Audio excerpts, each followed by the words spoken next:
Hello student, आज आपण आपलं फर्स्ट लेक्चर स्टार्ट करत आहोत. ते म्हणजे ग्रॅव्हिटेशन. त्याच्यात मेन 2 पॉईंट्स बघणार आहोत. First cellular motion and centripetal force आणि दुसरा म्हणजे केपलर्स लॉ ऑफ मोशन. ठीक आहे. मग सगळ्यात आधी आपण बेसिक कन्सेप्ट बघणार आहोत अबाउट ग्रॅव्हिटेशन. आत्तापर्यंत तुम्ही शिकलेले आहात ग्रॅव्हिटेशन म्हणजे काय, तर it is an universal force. हा एक युनिव्हर्सल फोर्स आहे जो फक्त पृथ्वीवरील 2 ऑब्जेक्टवर ॲक्ट न होता तो युनिव्हर्सवरील 2 ऑब्जेक्टवर सुद्धा ॲक्ट होतो. त्यानंतर आता आपल्याला बघायची त्याची डिस्कवरी. सगळ्यात आधी तर ते डिस्कवर्ड कोणी केलं, तर सर आयझॅक न्यूटन यांनी ग्रॅव्हिटेशनची डिस्कवरी केली. मग याच्याबद्दल कॉन्सेप्ट अशी की जेव्हा सायंटिस्ट त्या ॲपलच्या झाडाखाली बसलेले असताना ते ॲपल जेव्हा झाडावरून खाली जमिनीवर पडते, ते पडताना बघून सायंटिस्टच्या मनात अनेक प्रश्न निर्माण झाले. ते असे की ॲपल झाडावरून खालीच का पडले, वर का नाही गेले, साईडला का नाही पडले, असे अनेक. मग याच्यावरून त्यांनी अनेक रिसर्च करून एक कन्क्लूड केलं की जेव्हा अर्थचा सरफेस हा त्या ॲपलला स्वतःकडे अट्रॅक्ट करण्याचं काम करतो, मग ते अट्रॅक्ट करण्यासाठी तिथे कुठला तरी फोर्स लागेल. तो फोर्स कुठून जनरेट होतो, तर at the center of the अर्थच्या सेंटरमधून एक फोर्स जनरेट होतो. तो फोर्स त्या ॲपलला अट्रॅक्ट करण्यासाठी हेल्प करतो. ठीक आहे. मग त्या ॲपलची direction towards the center of earth ही कशी असते, तर व्हर्टिकल डायरेक्शन असते. म्हणून ते ॲपल व्हर्टिकली डाऊनवर्ड जमिनीवर येतं. कळालं.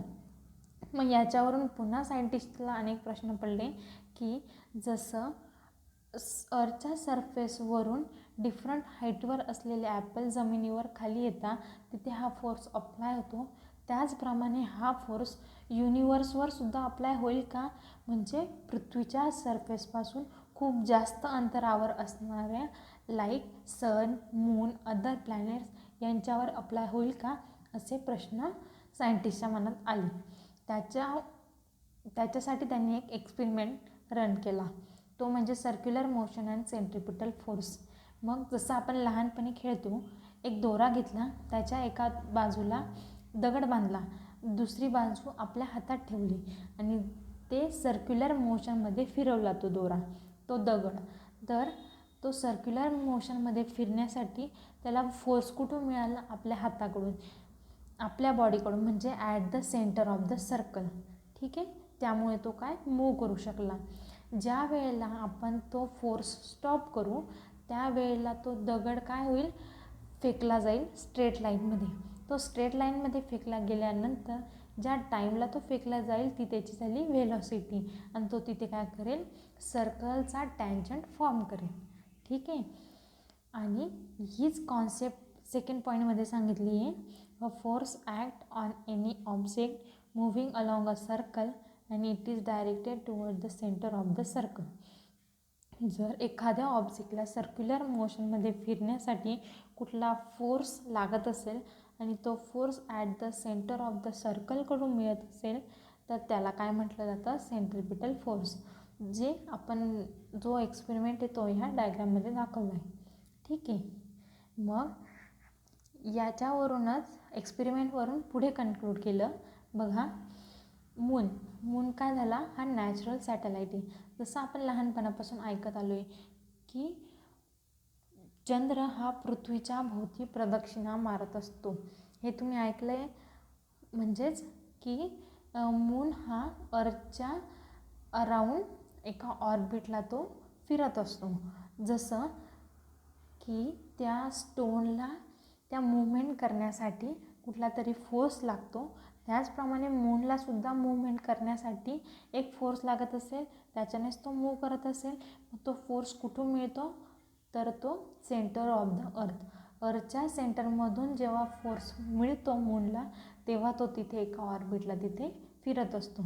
सेम कॉन्सेप्ट ही सन अँड अदर प्लॅनेट्सवर सुद्धा अप्लाय होते. ठीक आहे. आता आपल्याला बघायचं आहे history of Kepler's law. Kepler's लॉची हिस्ट्री बघायची. सगळ्यात आधी एन्शियंट टाईम्स त्याला जेव्हा ॲस्ट्रॉनॉमर्स म्हणजे जे अवकाशाचा अभ्यास करतात, रिसर्च करतात आणि त्याच्यावर डाटा कलेक्ट करतात. अशा पर्सन्सला जेव्हा स्टडी करायचा असेल तेव्हा तो कुठलाही इन्स्ट्रुमेंट तिथे अवेलेबल नव्हता. मग नंतर सायंटिस्ट गॅलिलिओ यांनी काय केलं तर तिथे टेलिस्कोपचा डिस्कवर केला. टेलिस्कोप डिस्कवर केल्यानंतर त्यांनी ॲस्ट्रॉलॉजीचा अभ्यास करून, अवकाशाचा अभ्यास करून तिथे डाटा कलेक्ट केला. मग आले आपले सायंटिस्ट जोहानस केपलर यांनी काय केलं, तो डाटा यूज करून तिथे प्लॅनेटरी मोशनचा अभ्यास केला. म्हणजे ग्रहांचं जी मोशन असते त्याचा अभ्यास केला. त्याचा अभ्यास करून त्यांनी 3 लॉज इथे डिस्क्राईब केले. त्यांनाच पुढे म्हणण्यात आलं केपलर्स लॉज.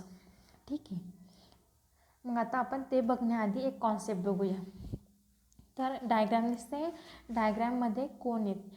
जर एका कोणाला व्हर्टिकली कट केलं तर तो इलिप्स फॉर्ममध्ये कट होतो. तो येल्लो कलरचा राऊंड दिसतोय तो काय झाला आपला इलिप्स. आणि जर नॉर्मल सेंटरमधून कट केलं तर आपल्याला काय मिळतो, सर्कल मिळतो. एवढं कळालं. मग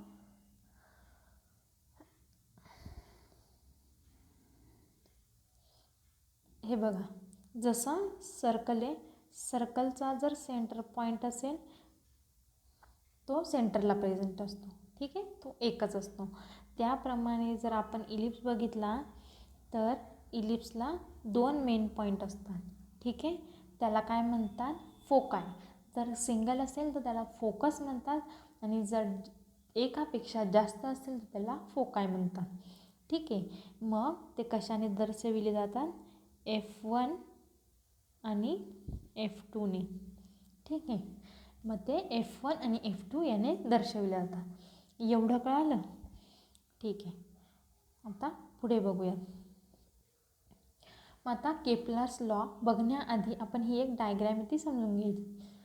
जसं आपण आधीच्या याच्यात बघितलं की इलिप्स हा असा शेप आहे, तो ऑर्बिट आहे. त्या ऑर्बिटला प्लॅनेट हे मोशन करत असतात.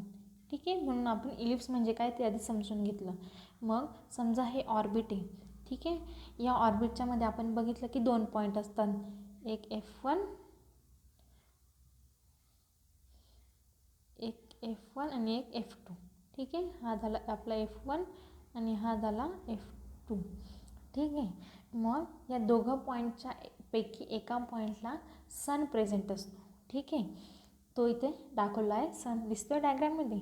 ठीक आहे, आणि त्याच्या ऑर्बिटला काय प्रेझेंट असतात, प्लॅनेट्स, जे कंटिन्युअसली मूव्हमेंट करत असतात सर्क्युलर मोशनमध्ये. इतकं कळालं. आता आपण बघूयात आपले laws. Kepler's first law, the orbit of a planet is an ellipse with a sun at one of the foci. मग हे ऑर्बिट हे कशा शेपचं असतं तर इलिप्स शेपचं असतं आणि तिथे प्लॅनेट हे मूवमेंट करत असतात. ठीक आहे, अराउंड द सन, सनच्या अराउंडला. सन कुठे प्रेझेंट असतं, at one of the foci. 2 फोकायपैकी एका फोकायला सन हे तो प्रेझेंट असतो. Figure shows the elliptical orbit of a planet revolving around the sun. फिगरमध्ये काय दाखवलं, इलिप्टिकल ऑर्बिट दाखवली जी सनच्या भोवती फिरते त्याला.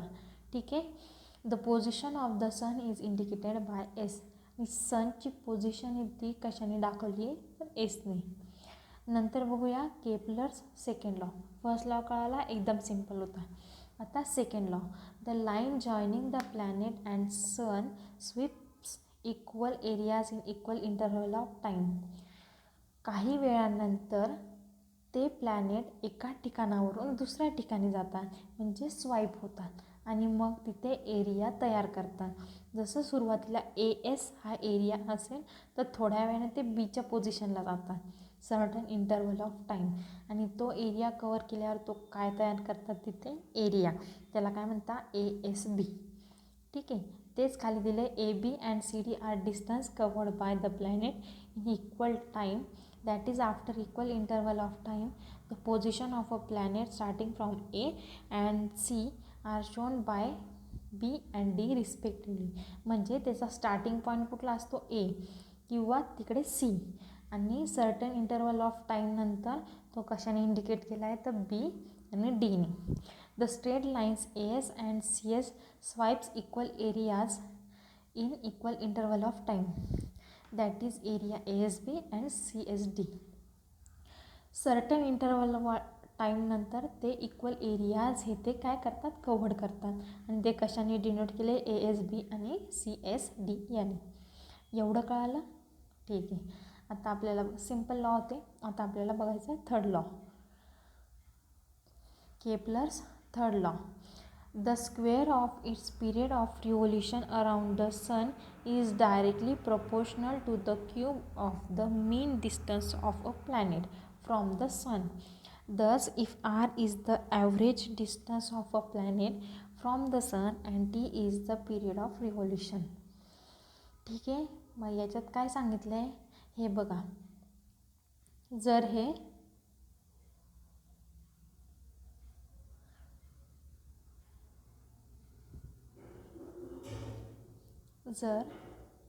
हे आपलं ऑर्बिट आहे, इलिप्स आहे, इलिप्सवर हे 2 पॉईंट आहे, हा काय झाला आपला सन झाला.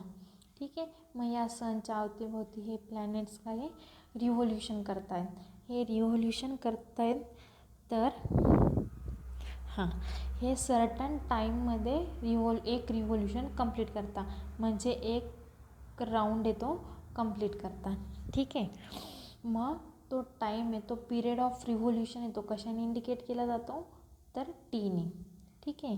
आणि सर्टन टाईमनंतर तो प्लॅनेट एका पोझिशनवरून दुसऱ्या पोझिशनवर जातो, म्हणजे आता इथे असेल, नंतर इथे असेल, नंतर इथे असेल. तर याचं डिस्टन्स सनपासून कसं असेल, व्हॅरी असेल, कधी जवळ कधी लांब. ठीक आहे. कधी खूप लांब, या प्रकारे. मग हे कशाने इंडिकेट केलं जातं तर ॲव्हरेज डिस्टन्स.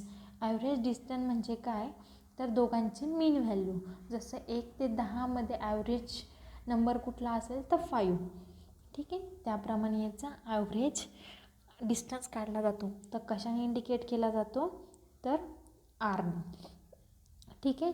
मग इथे काय सांगितलं आहे आधीच्या स्लाईडमध्ये की the square of its period of revolution around the sun is directly proportional to the cube of the mean distance of the planet from the sun. रिव्होल्यूशनचा टाईमचा जर स्क्वेअर घेतला, टी म्हणजे रिव्होल्यूशन, पिरियड ऑफ रिव्होल्यूशन. ठीक आहे. त्याचा जर square घेतला तर तो is directly proportional to the mean distance, म्हणजे ॲव्हरेज डिस्टन्स कशाने इंडिकेट करतो आपण आरने. त्याचा क्यूब घ्यायचा. ठीक आहे. मग आता हाच फॉर्म्युला आपण मध्ये आपल्याला जर डायरेक्टली प्रोपोर्शनल काढायचं असेल तर आपण कसं लिहू त्याला, T square is equal to K. K म्हणजे काय असतो कॉन्स्टंट, आर क्यूब. ठीक आहे. मग यालाच आपण व्यवस्थित कसं लिहू, T square upon R cube is equal to K. K म्हणजे काय झाला आपला कॉन्स्टंट झाला. ठीक आहे. कळालं. मग तेच आपल्याला या फॉर्म्युल्यामध्ये दिले, दिसतंय या फॉर्म्युल्यामध्ये आपल्याला तेच दिलं आहे. ठीक आहे. मग आता आपल्याला बघायचं आहे Kepler's obtained these laws simply from the study of a position of a planets obtained by a regular observation. मग त्यांनी जी प्लॅनेट्सची मोशनचा जो स्टडी केला होता त्याच्यावरून ही इन्फॉर्मेशन काढली आणि त्याच्यावरून हा फॉर्म्युला आपल्याला इंडिकेट केले, किंवा हे लॉज, हे 3 लॉज ते आपल्याला सांगितले. मग ह्याच लॉचा पुढे वापर करून न्यूटन्स यांनी ग्रॅव्हिटेशनचं फॉर्म्युलेशन केलं. थेरी ऑफ ग्रॅव्हिटेशन हे त्याचं फॉर्म्युलेशन केलं. ते आपण नेक्स्ट लेक्चरमध्ये बघूया. ठीक आहे. तोपर्यंत थँक्यू.